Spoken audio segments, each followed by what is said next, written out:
orang itu bisa mengalah kalau dalam dirinya sudah muncul cinta yang tulus pada sesama, pada apapun yang ada di sekelilingnya.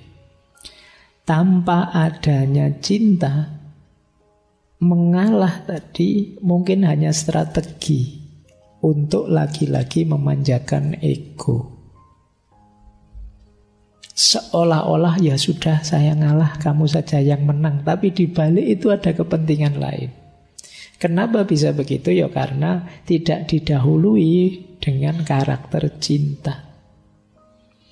Maka tantangan wani ngalah tadi kelihatannya sederhana. Alah Pak, cuma ngalah saja kan begitu, saya bisa enggak? Ada prasyaratnya. Antara lain apa? Ngalahmu itu harus terbentuk karena ada rasa cinta. Dari cinta itu kan nanti muncul kepedulian, namanya care.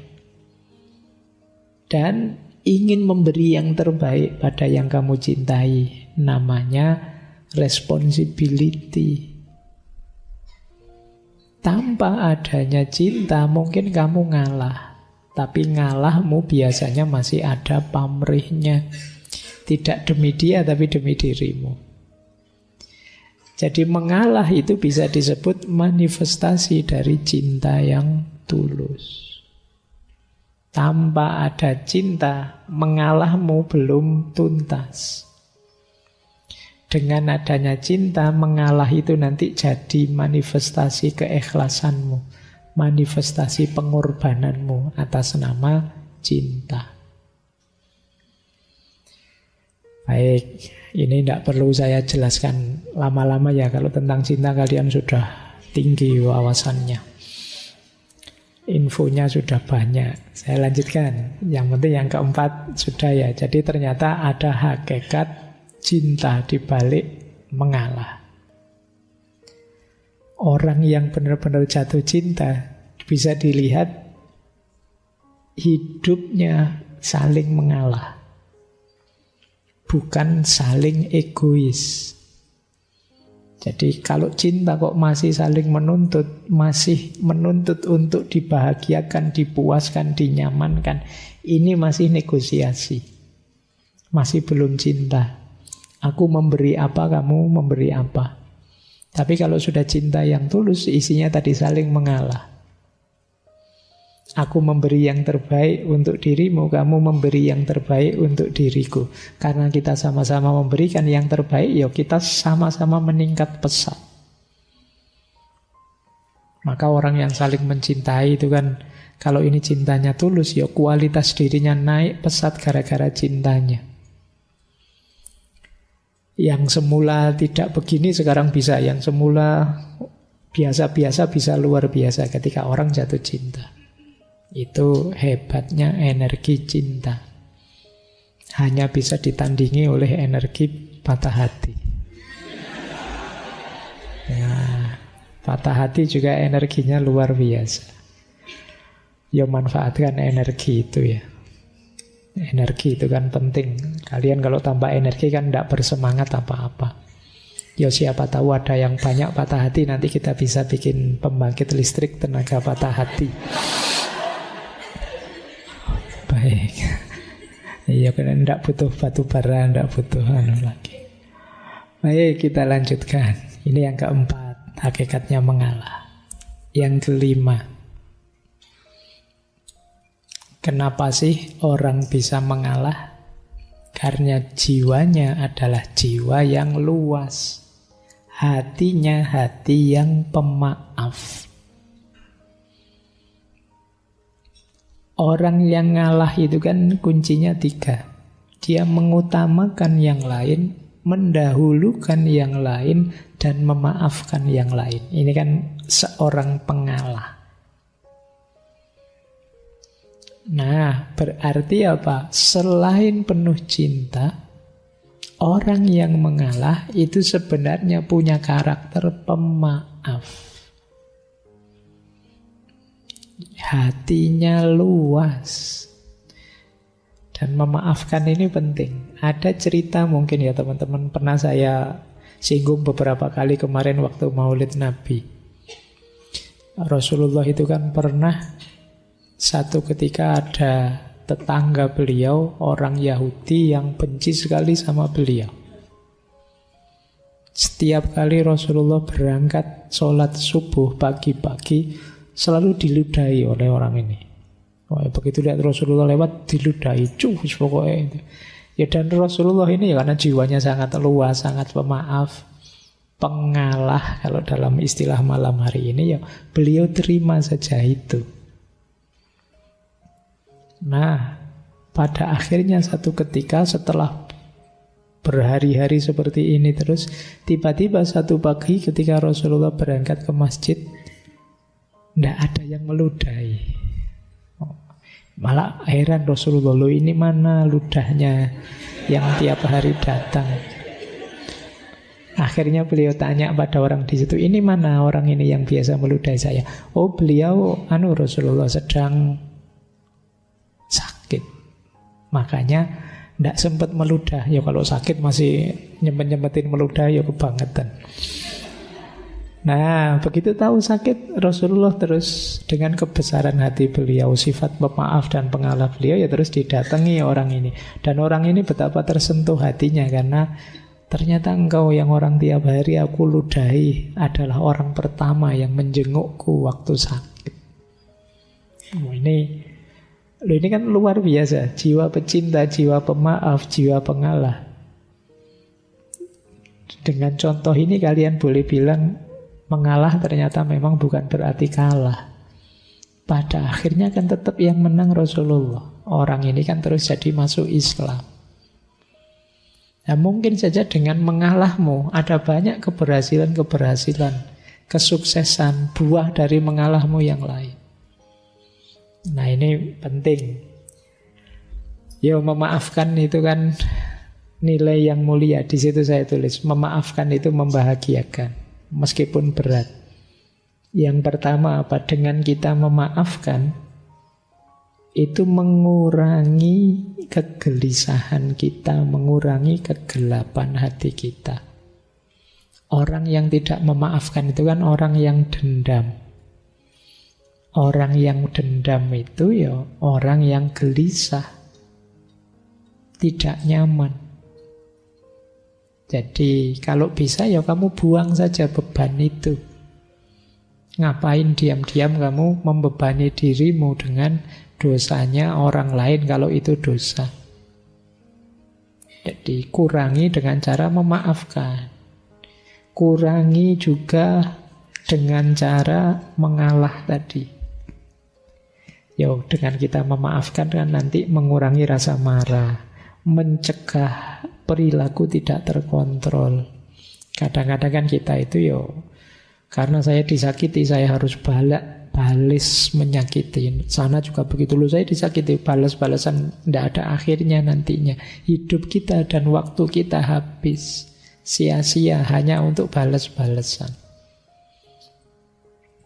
Dan jangan lupa memaafkan juga menumbuhkan kebanggaan diri. Bisa memaafkan itu kan bangga kita. Ternyata aku ini lumayan dah, ya tidak mulia-mulia amat, tapi ya lumayan bisa memaafkan. Itu kan kebanggaan diri sudah.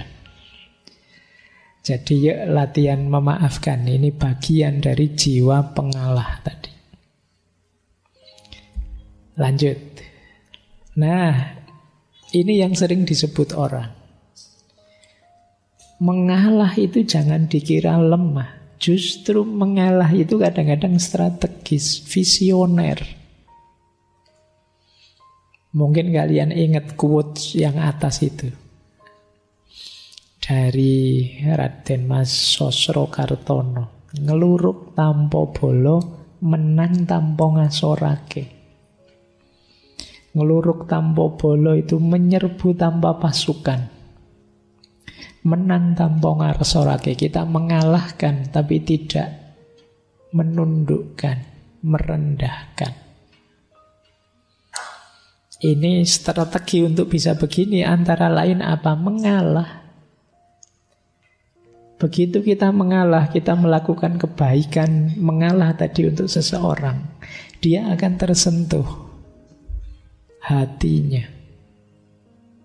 Sehingga dia balas, ingin membahagiakan kita, ingin memberi kita sesuatu. Ya nama lain dia tunduk akhirnya pada kita. Itu kan kita semacam menyerbu dia tanpa pasukan. Pasukan kita ya kebaikan hati tadi. Antara lain mengalah. Jadi tidak usah putus asa dengan kebaikan, lakukan terus pada siapapun. Pada akhirnya orang yang kita beri kebaikan itu ya akan takluk pada kita. Seperti orang yang diserbu pasukan. Padahal itu tidak ada pasukannya apa-apa. Hanya pasukan kebaikan. Itulah ngeluruk tanpa bolo. Manusia itu selama masih manusia, kalau dia diberi kebaikan terus, tidak mungkin tidak tersentuh hatinya. Sejahat apapun dia, ya kayak di film-film itu kan kadang penjahatnya ragu-ragu karena tokohnya sangat baik lakonnya. Itu nama lain dari ngeluruk tanpa bolo. Dan menang tanpa ngasorake. Tidak membuat malu yang lain. Ya dengan jalan mengalah tadi. Dengan jalan kita mengalah, monggo sampean yang duluan, monggo sampean yang juara, yang berprestasi, monggo sampean. Nah ini membuat dia kan tidak rendah. Tapi hakikatnya kita yang menang. Itulah menang tanpa ngasorake. Kalau kalian bisa seperti ini, hidup ini mungkin tetap kompetitif, tapi tidak saling merendahkan, tidak saling menjatuhkan. Disitulah rahasianya mengalah untuk menang. Kalau dalam bahasa Inggris ada peribahasa, you may lose the battle, but you win the war. Atau you do not need to win every battle to win the war. Engkau mungkin kalah dalam battle. Battle itu ya pertemuan sekelompok pasukan, tapi tetap win the war. War itu ya peperangan secara keseluruhan. Jadi ya kayak misalnya ini medan perang, pertarungan satu orang lawan satu, pertarungan sekelompok lawan sekelompok, itu namanya battle. Tapi peperangan secara keseluruhan ini namanya war. Tidak apa-apa ada 1-2 kalah, tapi akhirnya kan menang di war-nya. Ya kayak kalian kalau main game-game apa itu loh kan ada yang kadang ada kalahnya, kadang tidak apa-apa sih dalam rangka menang secara keseluruhan. Persis kayak kalian kalau main catur. Kadang-kadang tidak apa-apa wis, kudanya dikorbankan, bentengnya dikorbankan, prajuritnya dikorbankan, asalkan nanti kita menang. Itu lost the battle but win the war. Kalah battle-nya tapi menang war-nya. Tidak apa-apalah sekarang IP saya rendah jadi lulusnya biasa-biasa, kamu cum laude. Di sisi ini saya kalah. Tapi dalam hidup yang sebenarnya nanti, wah saya sukses luar biasa jadi pengusaha konglomerat, kamu cuma pegawai saya misalnya. Nah itu lost the battle tapi win the war. Nah ini jadi kadang-kadang mengalah itu bisa dijadikan strategi. Di banyak kisah-kisah perang, ya nanti kalian bolehlah baca-baca strateginya Sun Tzu atau Three Kingdom dan lain sebagainya. Banyak strategi-strategi ini dipakai. Diumpankan ini biar kalah, kemudian di strategi yang di sini sengaja ngalah biar yang secara umum menang dan lain sebagainya. Itu namanya lost the battle tapi win the war. Ini penting, yo hidup juga harus taktis. Jangan nyeruduk terus, maju terus. Gampang kalah. Ada strategi mundur sebentar, ada ngalahnya, tapi nanti kita memenangkan seluruh peperangan. Nah ini ada rahasia ini juga dalam mengalah. Jadi visioner dan strategis. Melihat jauh ke depan. Tidak apa-apa sekarang saya kalah, tapi kedepannya nanti saya sudah target ke sana. Dengan modal sekarang saya bisa menang. Nah, ini namanya lose the battle tapi win the war. Ini hakikat mengalah yang ke-6. Hakikat ngalah yang ke-7. Ternyata banyak hakikatnya ya. Padahal judulnya cuma 2 kata, wani ngalah. Tapi rahasianya luas. Mengalah itu bagian dari spiritualisasi kehidupan. Yang duniawi tadi kita ilahikan, kita spiritualkan. Ada yang bilang ngalah itu sebenarnya dari akar kata ngallah. Mengallah, mengilahi. Hal-hal duniawi kita spiritualkan. Mengilahi itu begini loh. Kalau kita punya uang, kita pakai untuk seneng-seneng makan dan lain sebagainya, ya wajar saja itu. Yang duniawi kita pakai untuk dunia. Tapi ketika uang ini kita sedekahkan untuk fakir miskin, anak yatim dan lain sebagainya, berarti uang ini kita spiritualkan, kita ilahikan. Nah, mengalah juga punya logika seperti itu. Biarlah aku membahagiakanmu, biarlah aku berikan ini untukmu, itu kan ngalah. Tapi dengan ini yang aku berikan tadi, kalau aku nikmati sendiri ya itu nilainya biasa saja. Tapi begitu aku berikan padamu, nilainya jauh berbeda. Sekarang dia bersifat spiritual. Sama-sama uangnya dibuat main dengan dibuat sedekah itu kan beda. Ketika dibuat sedekah, uang ini jadi spiritual. Kemenangan kita juga begitu. Kepemilikan duniawi kita juga begitu. Nah, cara menspiritualkan antara lain dengan cara mengalah tadi. Jadi, menspiritualkan peristiwa sebagai sarana menuju Allah. Tidak lagi fokus pada keuntungan atau kemanfaatan duniawi. Inilah hakikatnya mengalah.